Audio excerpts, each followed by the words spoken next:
तो hi guys and welcome to the video. इस video में हम लोग डिस्कस करने वाले मैं आपको एक ये चीज़ बताने वाला हूँ। आज एक सर्टिफाइड कॉपी हमारे पास आई है जिसमें 73 मार्क्स स्कोर हुए। तो इस वीडियो में हम लोग जानेंगे कि कैसे आखिर उन्होंने कौन से चीज़ों को फॉलो किया, कैसे उन्होंने आंसर्स को लेके, ये सारे चीज़ों के रिगार्डिंग हम लोग चर्चा करने वाले।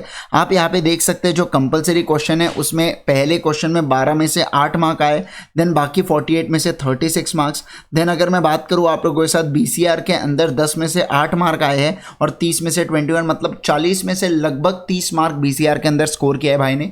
और यार मज़ा आ गया, मतलब जोरदार, बहुत सही, एक डिसेंट स्कोर, एक बहुत ही प्रॉपर स्कोर। अगर मैं कहूँ लॉ के अंदर तो बहुत ही बढ़िया स्कोर, मतलब 73 marks in law is a very good score, let me tell you. और जिस हिसाब से इस बार का रिजल्ट आया तो यार 80 के ऊपर तो बहुत कम देखने मिले हैं, तो जो 70 से 80 की रेंज है it is just fabulous, just fabulous.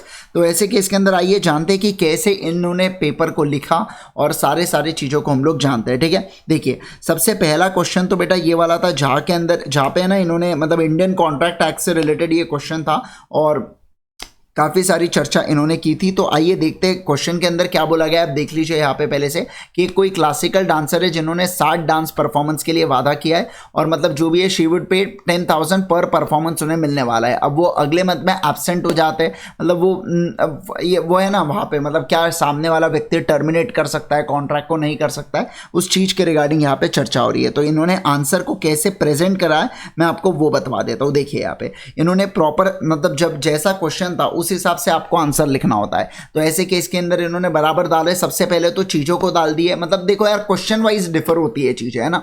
तो जैसा जो क्वेश्चन में ऐसा लग रहा था कि यार ये वाला जो क्वेश्चन है इसे कैसे, हर जगह आप लोग एक्ट एप्लीकेबल प्रोविजन और वैसा नहीं कर सकते हो ना, कहीं कहीं पे आपको चेंज करना पड़ता है। तो इन्होंने देखिए क्या डाला, सबसे पहले ऊपर बताए करके कि कर सकते हैं, मतलब जो भी सवाल पूछा गया था येस और नो में उसका जवाब दिया। सेकेंड में उसका प्रोविजन के अंदर ही एक्ट एप्लीकेबल से रिलेटेड सारी चीज़ें डाल दी। उसके बाद आखिर में कंक्लूजन दे दिया। इसी प्रकार से इन्होंने तीनों क्वेश्चन को सॉल्व किया है।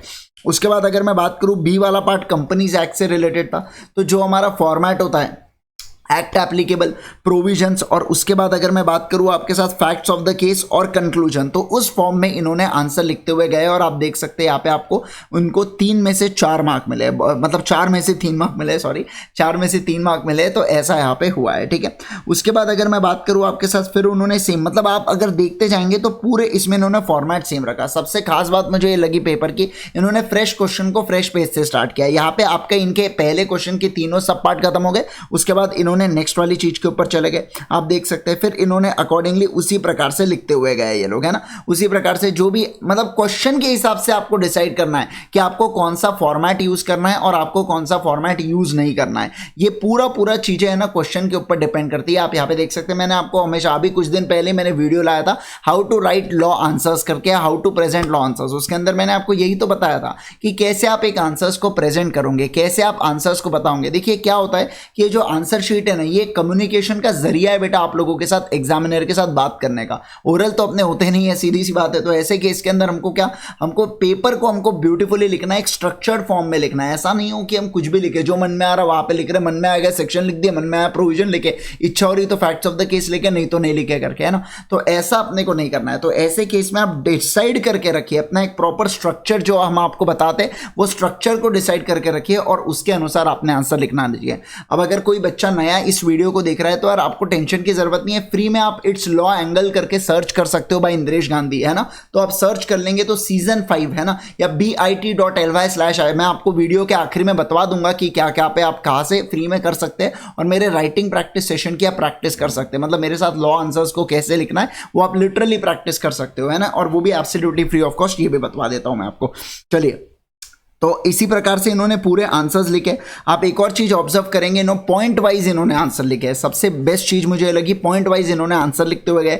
जैसे ही एक सब पार्ट खत्म हो गया उसके बाद लाइन ड्रॉ की और दूसरा लिखे। वैसे लाइन ड्रॉ नहीं करते, 2 लाइन का गैप दे देते उसके बाद भी लिखते तो भी चल जाता, कोई दिक्कत नहीं है। ब्लैक पेन से ही आपको पेपर लिखना होता है, ये भी चीज जानते हैं।